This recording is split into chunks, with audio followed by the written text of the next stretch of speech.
Assalamualaikum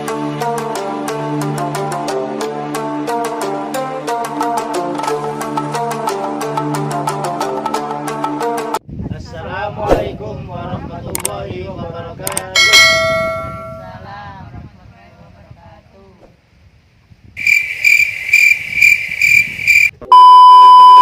Salam ngelilir. Salam ngelilir. Oke, jadi kita jumpa lagi bersama Gus Duan. Kita melanjutkan bincang-bincang kita yang kemarin, yang ketiga ini ya. Ya. Jadi bagaimana kabarnya Gus? Alhamdulillah sahih.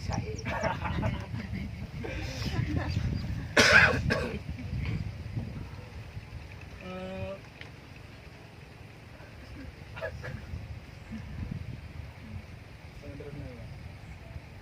Jadi kemarin tanggal 29 Agustus itu kan Gus Duan mengundang anak yatim 150 anak. Apakah tahun depan mengundang lebih dari itu? Ini langsung to the point. Ya, insya Allah dengan harapan ngelilir dan bersama panitia penyelenggara santunan anak yatim, harapannya demikian. Setiap tahun tambah tahun, insya Allah harapannya tetap akan maju, tetap akan bertambah, dengan harapan ini tidak lepas dari dukungan semua lapisan masyarakat, baik tingkat RT, RW, bahkan sampai tingkat kelurahan. Ini harapannya meluas sampai kapan? Insya Allah harapannya ila yaumil qiyamah.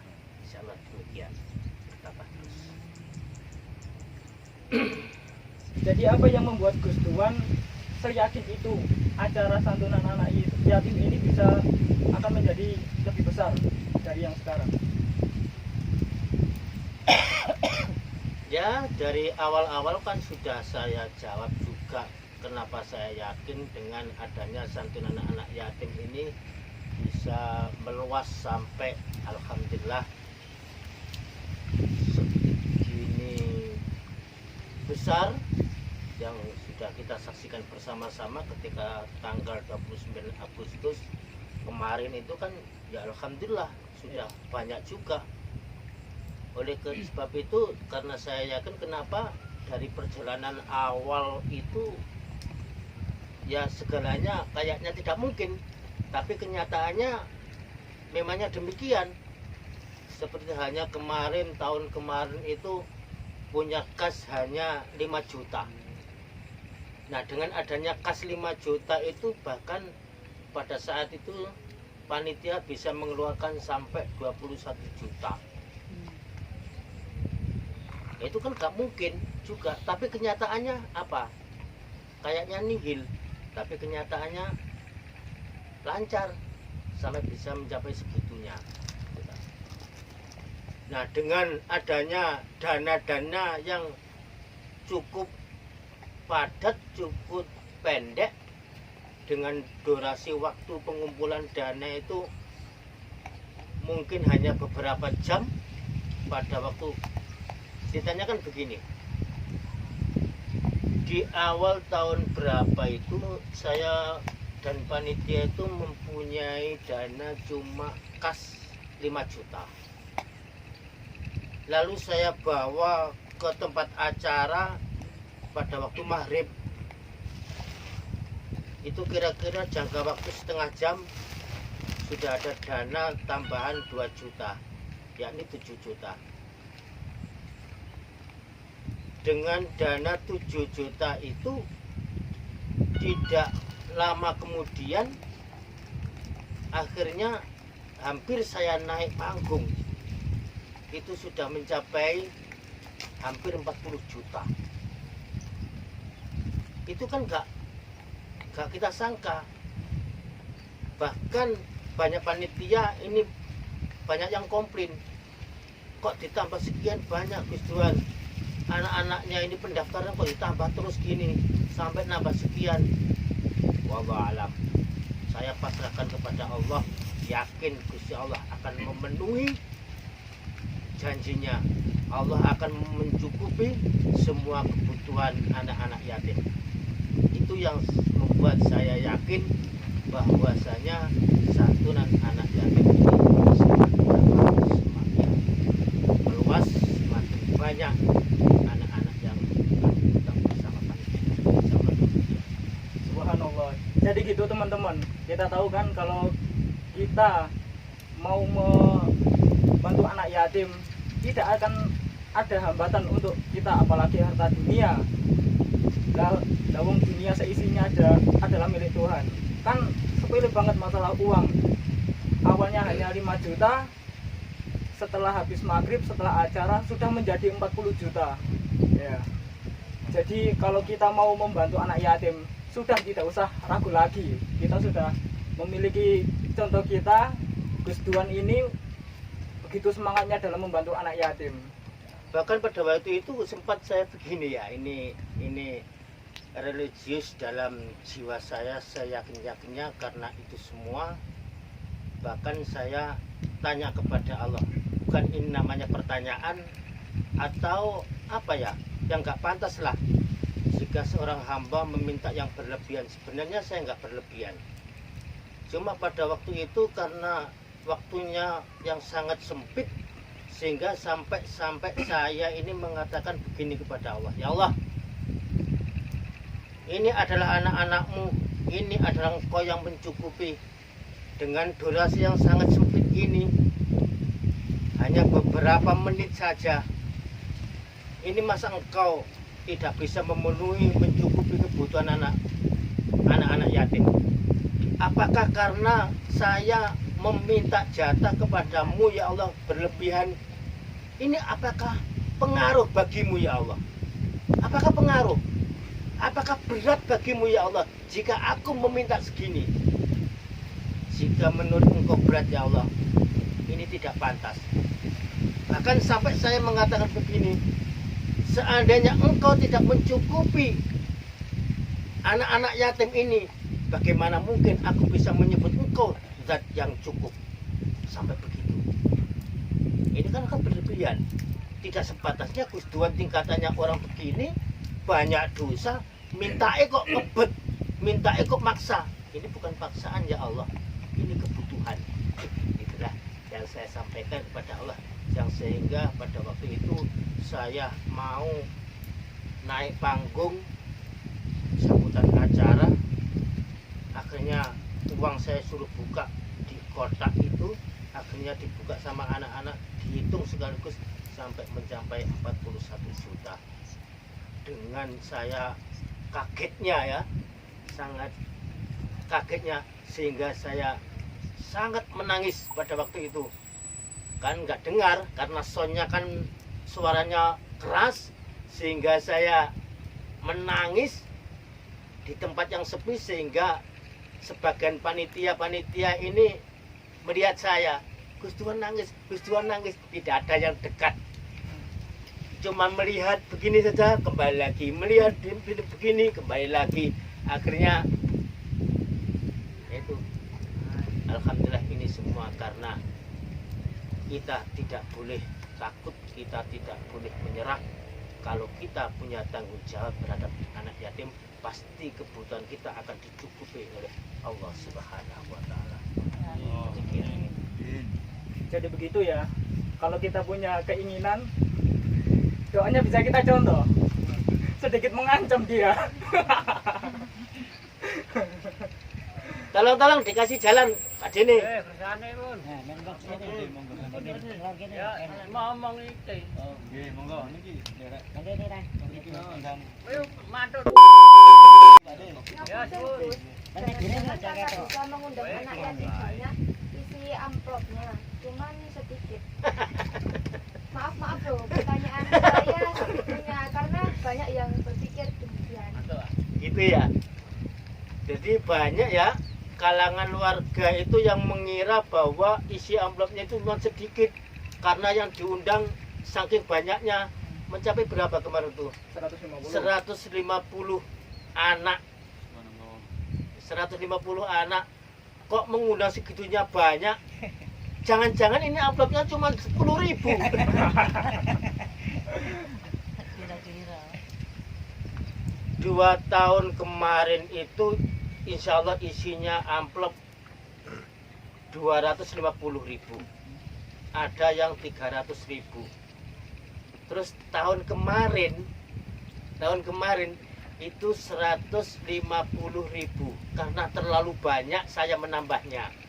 Yang saya tambah tahun kemarin itu, tahun ini Agustus kemarin itu saya tambah 61 anak. Tapi apakah itu pengaruh? Tidak. Banyak, makanya saya ini orang yang kontroversi. Saya ini adalah orang yang bersimpang pemahaman dengan semua panitia. Akan tetapi ketika saya memutuskan, tidak ada yang menyanggah karena dia rata-rata percaya saya, sehingga saya mengundang anak sekian banyak itu. Ya apa cari Gustuan? Karena semakin saya mengundang banyak anak, itu insya Allah semakin kita bangga, karena semakin banyak anak-anak yang harus kita tampung, kita penuhi kebutuhannya. Lebih mengayomi ya. Ya lebih mengayomi, lebih banyak lagi. Karena apa? Karena kemarin itu saya sempat ditanya sama teman, juragan kerupuk sih. Juragan kerupuk saya dulu tanya begini, Tujuan amplopnya berapa itu saya mengundang anak segitu banyak? Isinya berapa? Alhamdulillah isinya amplop hari ini dibanding tahun-tahun kemarin itu menurun isinya. Sekarang cuma 150.000. 150.000 kok banyak? Berarti ukuran santunan anak yatim 150.000 itu sudah banyak katanya. Tapi bagi panitia ngelilir, panitia santunan anak yatim Karanglo, Mojokembang, ini paling sedikit. Akan tetapi orang luar mengatakan itu adalah terlalu banyak. Mungkin di sana mungkin tidak segitu mungkin. Oleh sebab itulah saya berani mengundang anak setiap tahun menambah dan menambah dengan harapan semua insya Allah ini tidak mengecewakan. Setiap tahun berusaha saya tambah, mudah-mudahan tahun yang akan datang isinya tidak segitu, lebih banyak lagi. Itu harapan semua panitia. Dan sebenarnya banyak cerita banyak dari krung leler yang ada di belakang Gustuan ini. Apakah masih acting sampai sekarang? Krung leler itu yang ada di belakang saya semenjak saya melakukan konten video ini. Alhamdulillah dari awal itu anggota ngeleler itu sebanyak 45 kali ya, 45 atau 44. Alhamdulillah semuanya masih eksis, walaupun ketika syuting, ketika kita aktif untuk bermusyawarah, bersepakat, itu semua masih aktif. Cuman saja ketika syuting kayak gini ini ya ada yang aktif, ada yang tidak. Karena apa? Karena ya mungkin karena pekerjaan, mungkin karena kondisi apa yang tidak bisa ditinggalkan, apalagi remaja itu urusannya banyak. Kalau urusan remaja itu lebih banyak, walaupun nggak ngingoni anak, tapi urusannya semakin padat. Beda dengan yang tua-tua kayak gitu, sudah nggak ada urusan. Yang penting menik orang simpangan ya wes. Itu urusan orang tua. Makanya kayak sampean kabeh bagi yang muda-muda ini jangan heran. Orang muda yang belum menikah itu masalahnya banyak sekali, urusannya banyak sekali. Padahal apa yang dipikirkan semua adalah yang dipikirkan hanya kebutuhan sekunder. Tapi kalau orang tua yang dipikirkan urusan primer. Itu yang harus kita pahami sebagai pelajaran kita semua. Ternyata anak muda ini sing dulu sih macam-macam, nauk kata bahasa Arab ya. Tapi kalau orang tua berpikirnya simple. Sing penting meneh ono sing dipangan. Makanya alhamdulillah anak remaja Krung Lilir ini masih aktif, semuanya masih mendukung. Nyatanya ketika komentar ya masih aktif dalam berkomentar, dukungannya alhamdulillah masih eksis semua. Kan sudah lama nggak ada uploadan dari channel Ngelilir tentang aksi Gus Duan seperti belusukan ke desa-desa. Nah, rencana ini berhenti atau masih lanjut tapi di lain hari? Untuk belusukan meminta-minta macak ngemis itu juga masih insya Allah ada konten demikian, insya Allah masih ada. Cuman ini sebagai apa? Sebagai variasi kita mengeluarkan konten agar bagi netizen yang ada di luar sana itu nggak bosan dengan adanya konten gila gitu aja. Itu hanya ini apa tadi supaya nggak jemu gitu aja orang melihat. Mungkin di lain kesempatan lagi kontennya tidak berbincang-bincang kayak gini, mungkin cangkruan, mungkin ngopi kayak gini lagi, mungkin belusukan ke warga untuk lebih bermanfaat. Karena saya anggap belusukan ke masyarakat dengan saya menggunakan pacaan sing kayak orang gila itu, insya Allah itu lebih bermanfaat daripada kita cangkruk kayak gini. Kalau kan cangkruk kayak gini isinya maksudnya hanya ngaji. Tapi kalau kita terjun langsung ke lapangan, ke masyarakat, insya Allah itu menyentuh hati masyarakat. Bagaimana saya tidak memberikan, karena ini diberikan oleh kepada wargaku sendiri, diberikan oleh anak yatim yang ada di samping rumah saya sendiri, tidak diberikan kepada orang anak yatim yang lain. Ini kan lebih tertarik. Memang ada kontroversi masalah itu. Ada yang mengatakan itu kalau yang nggak minta nanti malu dimasukkan YouTube. Kalau malu itu kan ya dikasih supaya nggak malu kan gitu ya. Supaya nggak bikin malu ya dikasih aja. Wong sampean masukkan 1.000 perak, 2.000 perak, 100.000 perak, nggak ada orang yang tahu, sampai masukkan ke dalam kresek ke plastik itu sendiri. Saya yang nggak jewer-jewer gini, jadi sampai memasukkan uang seberapapun yang ada di situ, saya nggak tahu. Kenapa sampai bisa malu? Nah, bagi orang-orang yang malu itu yang nggak kasih. Nek betah malu ya nggak apa-apa, nggak kasih. Bahkan dimasukkan ke dalam YouTube itu kan keinginan orang-orang sendiri. Kalau memang nggak kasih ya ditutup aja lawangnya, nggak mungkin saya dodok kan gitu. Oh, saya juga nggak maksa. Ini sebagai pelajaran bagi semua masyarakat agar kita setiap waktu, setiap saat kita pasti akan dibutuhkan oleh anak-anak yatim. Nah, inilah misi saya, inilah cara saya supaya saya memberikan edukasi kepada masyarakat dengan cara demikian. Wah, itu kan akhirnya terpaksa, akhirnya kan gak ikhlas. Mohon maaf, kalau urusan sedekah, saya ingatkan, urusan sedekah jangan bilang ikhlas. Halo pemirsa, ya, pemirsa semua yang ada di luar sana, termasuk sampean kabeh, kalau berbicara sedekah, jangan sekali-kali berbicara ikhlas. Kalau sampean sosial kerja bakti, monggo. Sampean sholat, monggo ngomong ikhlas. Sampean melakukan apa saja, ngomong ikhlas. Urusan sosial. Kalau urusan sedekah, yang penting kasih. Kadang-kadang kan ada orang yang tanya. Pernah saya kemarin itu ditegur oleh salah satu warga. Memangnya Gus Duan ini kontroversi. Ada yang negur saya gini, Gus, tolong po, wargane sampean niku di ngajekno urusan sedekah suruh ikhlas gitu loh.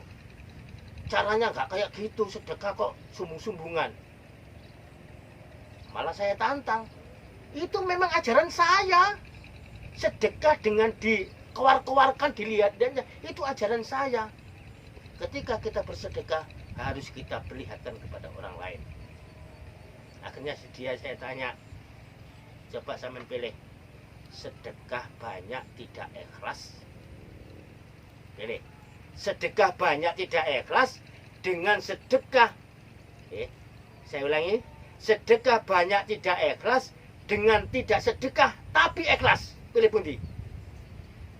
Saya ulangi, sedekah banyak tidak ikhlas atau tidak sedekah tapi ikhlas.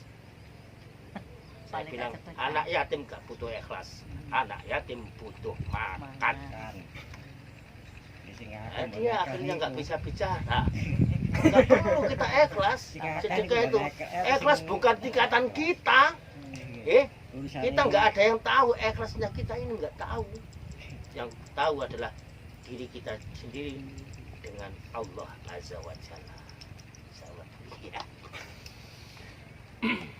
Kalau tadi Gus Duan katakan akan mengundang setiap tahun bertambah kas bertambah terus, lalu dari mana dana tersebut? Dari mana ya? Segitunya banyak uang kas, itu tidak lepas dari donatur warga setempat. Donatur warga setempat alhamdulillah mendukung. Setiap bulannya saya masih mengantongi kurang lebih 1.500.000 setiap bulannya. Setiap bulannya mengantongi rata-rata 1.500, berapa? 1.500.000 itu setiap bulannya. Dan belum dari masukan warga-warga luar, belum dari donatur-donatur yang tidak mau disebut namanya. Itu masih banyak juga. Sehingga terkumpulnya ya segitu, ketika ada acara langsung meluap segitu banyaknya. Makanya di situ saya tidak takut, dukungan dari warga semuanya alhamdulillah support dengan cara apapun. Bahkan ketika ada kas sekian, itu semuanya warga yang ada di musyawarah ketika ada acara, jangan sekali-kali mengambil uang kas yang ada di situ. Kalau sampean mau bikin acara besar-besar, monggo. Makan-makan bersama warga anak yatim, monggo. Mau bikin pentas, monggo. Besar-besar ngundangmu balik yang besar, monggo. Nekak noson, mendatangkan kamera, monggo. Tapi jangan sekali-kali mengambil dana yang sudah masuk dalam kas santunan ini. Nah, dengan cara apa?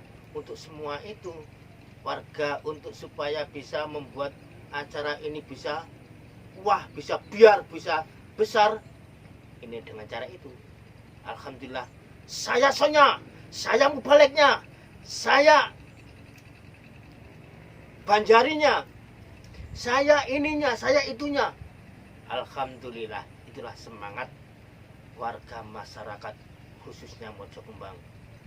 Dengan demikian dukungan dari semua lapisan masyarakat, okelah, sehingga membuat semangat saya, membuat panitia lebih semangat lagi, karena rata-rata semuanya mendukung dengan adanya santunan anak yatim.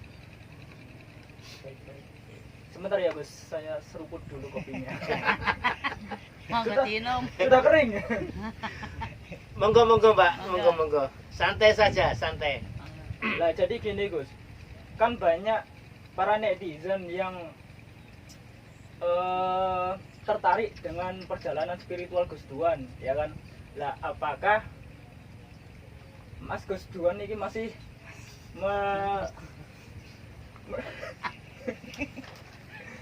apakah Gus Duan ini masih menerima calon murid untuk perjalanan spiritual yang seperti Gus Duan lakukan pada waktu remaja dulu? Kenapa jadi dibelokkan ke sana ya pertanyaannya? Ya karena kan banyak para netizen atau warga yang tertarik gitu, seperti perjalanan Gus Duan yang episode lalu itu. Memangnya ada yang ada yang tertarik. tertarik Iya. bahkan mau mengikuti perjalanan spiritual kayak murid-murid yang sebelumnya gitu Iya. ya. Mungkin ingin sekontroversi Gus Duan sekarang. Ya harapan saya semua murid-murid saya, harapan saya semuanya karena cetakan kontroversi, ya saya mengharap santri-santri saya, murid-murid saya tetap sesuai dengan saya. Kalau sampai kepingin jadi orang terkenal, kalian harus kontroversi. Kalian ingin menjadi orang yang lebih apa? Dapat pengaruh dari orang lain, ya harus kontroversi. Nah inilah yang saya lakukan saat ini. Oke lah, tetap saya jawab, apakah Gus Duan masih menerima murid-murid baru? Selama ini perjalanan saya, majelis remaja ini tetap berjalan dengan lancar. Bahkan kalau ada di antara santri-santri yang mau berkhidmah bersama-sama menimba ilmu bersama Gus Duan, saya tetap menerima karena ilmu itu tidak akan tambah ketika tidak dibelanjakan, tidak diberikan. Tapi ilmu itu semakin bertambah dan bertambah ketika ilmu itu disebarluaskan, dibelanjakan pada orang-orang yang mau mengambil manfaatnya. Bagaimana ceritanya Gus Duan mengajarkan ilmu spiritual? Ini karena inisiatif sendiri atau karena permintaan seorang murid? Ya apa ya? Iki aku awal-awal ngajarna ilmu spiritual iki tekan iki inisiatifku dhewe tah aku krana dipeksa karo murid ya waktu iku lali aku. Dipeksa. Oke. Nek sampean ngomong dipeksa memangnya kayak dipeksa waktu itu. Gimana Gus? Gimana Gus? Ceritanya masalah lucu. Saya tidak mengira karena hari-harinya saya mengajar biasa-biasa saja seperti mengajarkan di TPQ, mengajarkan di Diniyah, mengajarkan di remaja-remaja itu biasanya syariat-syariat melulu syariat saja. Tapi di saat itu awal-awalnya saya sehingga mengajarkan ilmu spiritual ini awalnya memangnya kayak terpaksa. Karena pada waktu itu ada dua orang. Ya, ada dua orang. Apa perlu disebutkan ya? Kayaknya mungkin. Kita viralkan namanya. Ya, gak apa-apa lah. Namanya itu si Yadi dan si Dayat. Itu datang ke rumah saya. Dia cerita begini, Gus, saya tadi ngopi-ngopi di warungnya Gus Demo. Di warung Gus Demo itu di pertigaan Gang Gus Duan situ, di pertigaan situ. Dia itu bilang begini, mungkin itu Yadinya atau Dayatnya ya yang tanya itu. Kayaknya Dayat deh. Di, aku lo nganggur-nganggur kepengin golek guru sing linuweh. Golek guru sing kena diguroni. Marung ngono aku iki diketokno Gus Duan. Apa tanggapan Yadi? Loh, Yat, aku ya demikian Aku nganggur-nganggur yang ngene ya. Mikir-mikir aku kepengin golek guru sing kena tak guroni. Kok podo ya? Karo angan-anganku, karo impenku. Akhirnya keduanya ini karena yang dilihat pada waktu dia mencari ilmu kebatinan itu, ingin mencari ilmu spiritual, ingin mencari guru. Katanya guru sejati, apa guru sejati ya nggak tahu. Hari-hari bablas. Akhirnya dia berdua sepakat untuk mendatangi saya. Dia sepakat mendatangi saya. Akhirnya ngomong-ngomong, ngomong-ngomong banyak tentang saya. Begini Gus, saya begini. Akhirnya saya datang ke sini. Saya minta diajari ilmu gini. Saya minta diberikan ilmu. Saya mohon dibimbing begitu. Oke, sampai saya bimbing. Kapan? Gak tahu kapan-kapan kita tentukan. Oke, monggo. Silakan. Sampai tentukan waktunya sampai sendiri.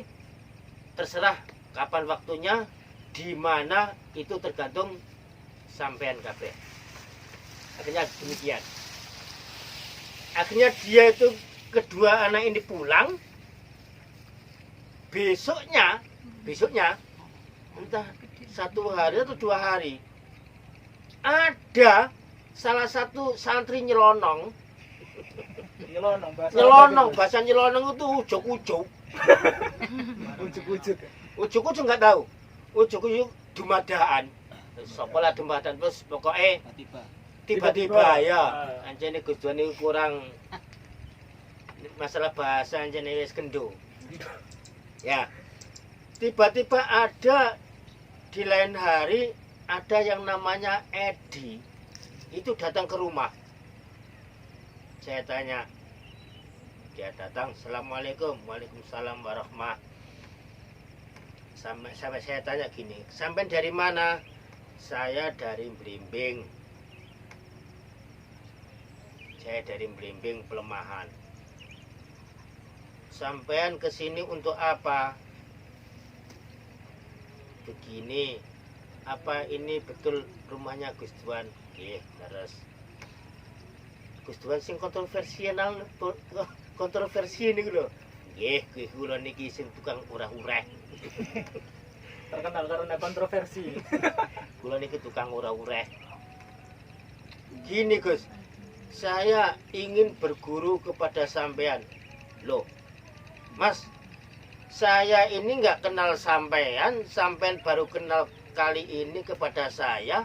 Kenapa sampean mau berguru kepada saya? Memangnya sampean paham saya? Memangnya sampean tahu saya? Kok tiba-tiba sampean mau berguru kepada saya? Sampean siapa yang kasih tahu kalau di sini tempat saya? Ya tahu sendiri, katanya. Ya tahu sendiri, makanya saya ke sini. Terus apa yang kamu hajatkan ke sini? Saya mau berguru. Intinya, saya mempunyai satu pertanyaan, mohon dijawab Gus. Wah ini, oke saya jawab. Kalau saya bisa saya jawab. Kalau saya nggak tahu, saya hutang. Saya bilang begitu. Saya hutang. Gini Gus, saya tanya, tolong dijawab yang jujur. Tolong dijawab yang jujur, katanya gitu. Apa pertanyaannya? Apakah Allah itu bisa dilihat? Maksudnya dilihat dengan mata kepala kita? Nggih. Apakah Allah itu bisa dilihat dengan mata kepala, Gus? Saya bingung menjawab pertanyaan yang unik. Selama hidup saya tidak pernah ada pertanyaan semacam itu. Saya bingung. Betul saya itu, betul, bingung. Oke, saya jawab. Tapi syaratnya ketika saya menjawab, sampean harus siap duduk bersama saya 2 jam di sini. Kalau sampean nggak siap duduk bersama saya 2 jam, saya nggak akan jawab. Siap Gus, saya siap duduk bersama Gus Duan 2 jam di sini. Selama pertanyaan Gus Duan bisa saya terima dan saya bisa menemukan jawaban yang pas, yang memuaskan saya. Oke, saya jawab. Allah itu sifatnya wujuduhu ka'adamihi. Allah itu wujud. Kalau Allah dikatakan wujud, berarti Gusti Allah itu ada. Kalau Gusti Allah itu ada, pasti bisa dilihat. Cukup ya pertanyaan kula? Allah bisa dilihat. Saya bilang begitu. Kalau sampean tanya dengan cara apa, itu perjalanannya, jawaban saya beda lagi. Yang penting saya sudah jawab, Allah bisa dilihat. Untuk sampean ingin mengenal Allah lebih lanjut lagi, ingin panjang lagi supaya sampean bisa terima dengan akal, bisa sampean terima dengan rohani, itu beda lagi jawabannya. Sampean harus berkhidmah kepada saya, sampean harus berguru lagi kepada saya selama 40 hari. Oke guys, kalau ada yang mau daftar silahkan hubungi kontak saya. Masih menerima pendaftaran siswa baru. Siap sampean 40 hari? Siap. Alhamdulillah. Saiki pertama kali orang yang siap untuk mendatangi saya selama 40 hari. Sampai saya kasih alamat. Kemarin itu ada 2 anak yang datang ke sini juga ingin berguru kepada saya. Sekarang sampean nanggoni si A ini dan si A ini, si Yadi dan si Dayat. Silakan sampean komunikasi kapan kita temukan, kapan kita melanjutkan untuk menggali ilmu spiritual yang lebih lanjut lagi. Tapi saya minta awal waktunya paling sedikit 40 hari. Akhirnya datanglah. Kemudian harinya anak ketiga datang ke saya, siap untuk melakukan perjalanannya selama 40 hari. Disitulah awal-awalnya saya melakukan spiritual, bukan karena inisiatif saya sendiri, akan tetapi karena paksaan dari seorang murid. Oh iya Gus, memangnya apa sih yang diwiridkan selama 40 hari atau 80 hari atau 120 hari itu? Nah, dari teman-teman banyak yang bertanya nih ya, memangnya apa sih yang diwiridkan tersebut? Ya, yang diwiridkan anak-anak selama perjalanan 40 hari, 80 hari, 120 hari, itu simpel yang diwiridkan, bukan yang ayat-ayat yang panjang, bukan yang ruwet, tidak. Simpel. Saya kasih amalan membaca sholawat Nabi. Kenapa harus Ya. sholawat? Yang bunyinya Allahumma sholli ala sayyidina Muhammad wa ala ali sayyidina Muhammad, itu saja. Sebanyak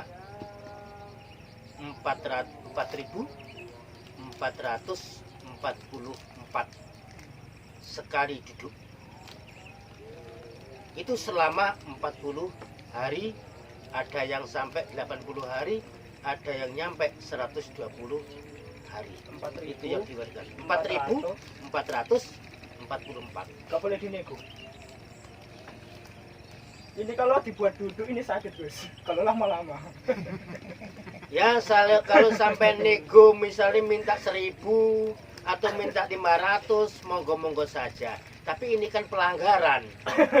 Kan ini dari ibu-ibunya mungkin tulang sudah tua. Kalau dari ibu-ibunya, mungkin dari bapak-bapak usianya sudah lanjut, mungkin nggak kuat duduk selama, karena sholawat 4.000 hampir 5.000 itu memangnya kurang lebih durasinya 1,5 jam. Kurang lebih itu cepat, baca cepat itu. Kalau cepat. Kalau masih awal bisa 2 jam. 2 jam. 2 jam duduk. Bisa lebih juga ya. Bisa lebih juga. Nah, kalau bisa kalau bicara tentang bisa dinego apa tidak, itu kan bisa kita kurang yakin, bisa mengurangi semangat kita. Misalnya demikian. Nah, kalau guru sudah mengatakan demikian, ya sekuatnya dikuat-kuatnya ya segitu. Kalau mau menego berarti kan mengurangi kekuatan spiritual kita. Kenapa harus sholawat? Kan bisa baca surat-surat pendek atau surat Al-Waqiah. Kenapa harus membaca sholawat?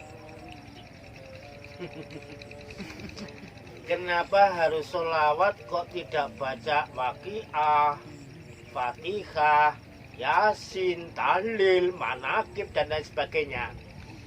Itu saya kira memberatkan. Kenapa dengan sholawat? Karena perjalanan sholawat yang saya lakukan pada kala itu memangnya saya seyakin-yakinnya, karena melalui perjalanan saya, boleh cerita ya? Boleh cerita panjang sedikit nggih? Nggak apa-apa. Bagus. sambil kula minum kopi. Monggo. Perjalanan awal sholawat itu saya pada waktu itu memangnya saya dikasih sholawat dalail sih. Sholawat dalail pada guru saya. Itu awalnya pernah saya ceritakan kemarin itu. Pernah saya ceritakan itu saya dikasih sholawat dalail.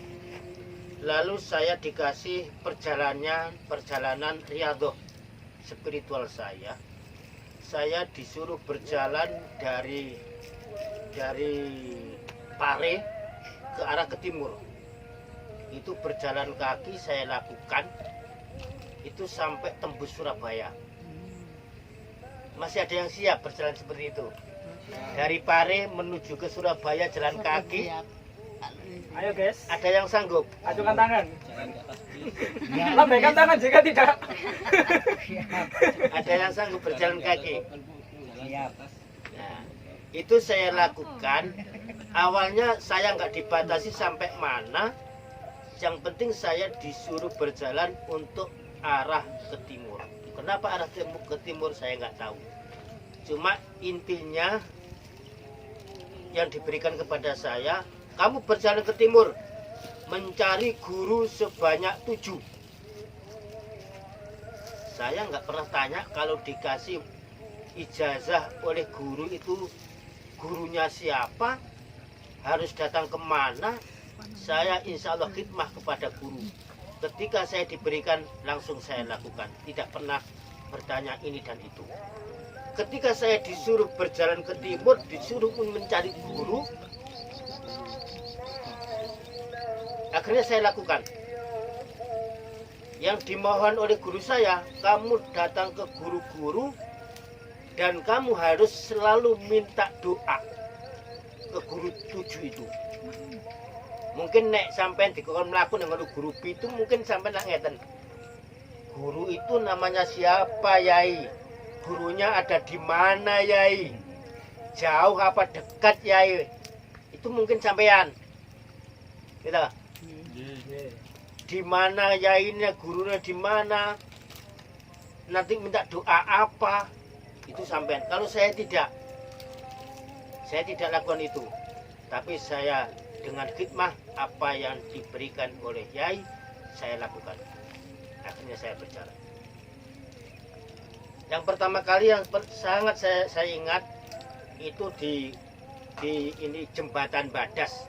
Itu pas subuh saya bertemu dengan orang tua laki-laki mau datang ke ladang sambil bawa pacul cangkul gini. Langsung saya tanya, Yai, wonten napa? Ada apa, Nak? Saya minta doanya, Yai, agar saya perjalanan saya selama di perintah guru saya bisa selamat sampai tujuan. Dia kok gak menyanggah. Kenapa kamu bilang Yai tidak? Oh ya, Nak, kalau sampean kepingin selamat dalam perjalanan saya, sampean baca sholawat sebanyak-banyaknya. Yang kedua kali saya berjalan terus untuk arah ke timur. Akhirnya saya bertempat di pasar Perak Jombang. Itu saya tanya lagi karena saya ini jalannya nggak langsung lurus ke arah Teburung enggak. Akhirnya saya tanya kepada orang perempuan mau pergi entah itu bawa apa ya, renjing itu loh. Saya tanya, Mbah, saya mohon doanya Mbah bisa menjadi orang yang kaya, Mbah. Masih remaja nggih, belum masih bujang kala itu. Ya, saya yang diminta selalu uang. Kayak anak mau sekolah. Saya doakan Mbah, tolong didoakan saya semoga kaya Mbah hidup saya di dunia ini. Oh, nek sampean kepingin sugih, Nak, sing akeh-akeh maca sholawat. Akhirnya saya berjalan terus ketemu becak. Yai, semuanya saya panggil Yai. Yai, kula sampeyan dongaaken kula niki ketemu jodoh sing sholihah, Yai, sing kadang-kadang maca sholawat. Sampai perjalanan saya menemukan guru-guru saya, entah itu orang becak, entah orang bawa pacul, entah orang duduk-duduk di musola, sampai saya ke daerah sepanjang taman sepanjang. Taman sepanjang itu termasuk Sidoarjo nggih. Taman sepanjang saya sana. Nah, saya karena pada waktu habis mendapatkan ijazah dari Yai niku wau berupa sholawat dalail yang saya ajarkan ke ini murid-murid saya di malam itu saya bawa ke sana selama perjalanan saya. Ketika di regol gapuro pondok Yai itu karena pondok, saya tanya, ini pondoknya siapa? Ini pondoknya Yai Jazuli. Kok nama Yai Jazuli ini kok sesuai dengan pengarang kitab sholawat dalail ini? Ini orangnya atau anak turunnya kok namanya sama? Nah, saya berkeinginan masuk ke dalam pondok itu untuk mengijazahkan dalail ini. Akhirnya saya masuk ke pondok. Sebelum saya masuk, dalail ini saya nggak berani dibawa. Saya selempitkan apa diselempitkan ini? Saya taruh, saya selipkan di gang apa? Pagar gapuro pondok. Itu jauh dari rumahnya. Saya taruh situ. Akhirnya saya pegang lagi. Tak bawa, apa saya taruh ya? Saya bawa, apa saya taruh ya? Akhirnya saya taruh. Akhirnya saya masuk ke dalam pondok. Nah, di situ tamu-tamunya banyak. Tamu-tamunya banyak. Mungkin ibu-ibu yasinan mungkin pada waktu itu, orang tua-tua gitu. Akhirnya saya masuk ke sana. Sini. Masuk sini. Saya disuruh duduk di depannya gini. Saya simpuh di depannya, salaman, saya dibilang begini.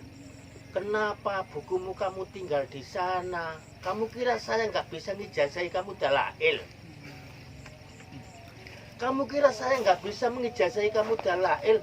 Bawa sini bukunya. Walaupun amalan saya Fatihah, insya Allah bisa memberikan ijazah dalail begitu. Akhirnya buku saya bawa ke sana, wis yang banyak-banyak baca sholawat.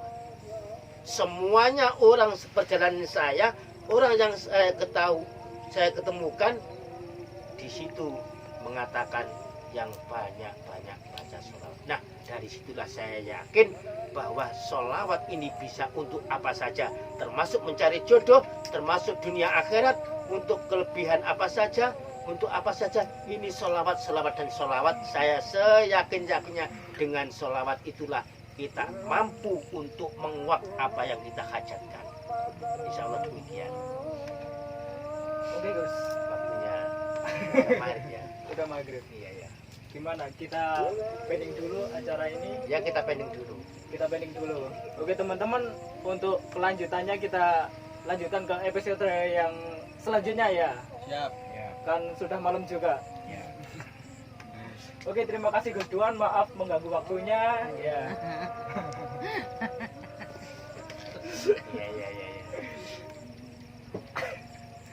Oke teman-teman, sekian dari cerita dari Gus Duan tentang tanya jawab dari Gus Duan, sharing bersama, ngopi-ngopi, cangkruan bareng ya. Tunggu episode selanjutnya dari keseruan cerita dari Gus Duan. Oke, dari kami sekian. Terima kasih. Assalamualaikum warahmatullahi wabarakatuh. Salam keliling.